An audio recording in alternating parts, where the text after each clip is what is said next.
വിവാദങ്ങൾക്ക് പിന്നാലെ തൃശൂർ DCC താൽക്കാലിക അധ്യക്ഷനായി VK ശ്രീകണ്ഠൻ MP ചുമതലയേറ്റു. പ്രശ്നങ്ങൾ പരിഹരിച്ച് ജില്ലാ കോൺഗ്രസിനെ മുന്നോട്ട് കൊണ്ടുപോകും. ജില്ലയിലെ കോൺഗ്രസ് നേതാക്കളുടെ സോഷ്യൽ മീഡിയ പോരിൽ കർശന നടപടികൾ ആരംഭിച്ചതായും VK ശ്രീകണ്ഠൻ ചുമതല ഏറ്റെടുത്ത ശേഷം വ്യക്തമാക്കി.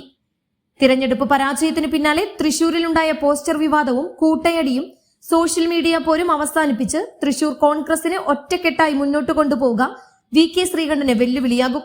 പാർട്ടിക്കെതിരായ പ്രവർത്തനങ്ങൾ നടത്തുന്നത് എത്ര മുതിർന്ന നേതാവായാലും മുഖം നോക്കാതെ നടപടിയെടുക്കുമെന്ന് VK ശ്രീകണ്ഠൻ മുന്നറിയിപ്പ് നൽകി. സോഷ്യൽ മീഡിയയിൽ സംഘടനാ വിരുദ്ധ പോസ്റ്ററുകളിട്ട നേതാക്കളോട് വിശദീകരണം തേടി. പോസ്റ്ററുകൾ 24 മണിക്കൂറിനുള്ളിൽ പിൻവലിക്കണമെന്ന് ആവശ്യപ്പെട്ടതായും DCC അധ്യക്ഷൻ ചുമതല ഏറ്റെടുത്ത ശേഷം വിളിച്ചു ചേർത്ത വാർത്താ സമ്മേളനത്തിൽ വ്യക്തമാക്കി. K മുരളീധരനെ അനുകൂലിച്ച് ഇന്നും DCC ഓഫീസിന് മുന്നിൽ ഫ്ലെക്സ് ബോർഡ് പ്രത്യക്ഷപ്പെട്ടിരുന്നു.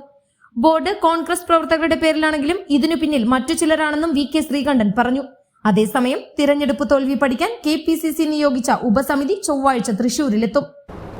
ഈ നിർദ്ദേശം നിലവിൽ പോസ്റ്റ് ചെയ്തിട്ടുള്ളവർക്കാണ്. അവർക്ക് നമ്മുടെ പാർട്ടിയുടെ മീഡിയയിലൂടെ നിർദ്ദേശം നൽകിയിട്ടുണ്ട്. 24 മണിക്കൂറിനകം അത്തരത്തിലുള്ള പാർട്ടിയെ അപകീർത്തിപ്പെടുത്തുന്ന പോസ്റ്റുകൾ പിൻവലിക്കുകയോ ഡിലീറ്റ് ചെയ്യുകയോ ചെയ്യണമെന്ന് നിർബന്ധമായും നിർദ്ദേശം നൽകിയിട്ടുണ്ട്. അല്ലാത്ത പക്ഷം അവർക്ക് നോട്ടീസ് നൽകും, മറ്റു നടപടികളിലേക്ക് പോകേണ്ടി വരും.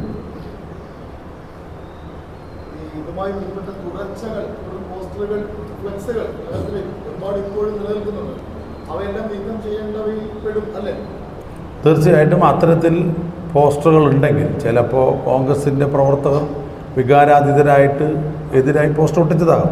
പക്ഷേ ഇതിൻ്റെ മറവിൽ മറ്റു ചില ആളുകളും കോൺഗ്രസിനെ എത്തി കാണിക്കാൻ ശ്രമിക്കുന്നുണ്ട്. അതുകൊണ്ട് പാർട്ടി പ്രവർത്തകർ ജാഗ്രതയായിട്ട് ഇനിയുള്ള നാളുകളിൽ നോക്കിക്കാണണം.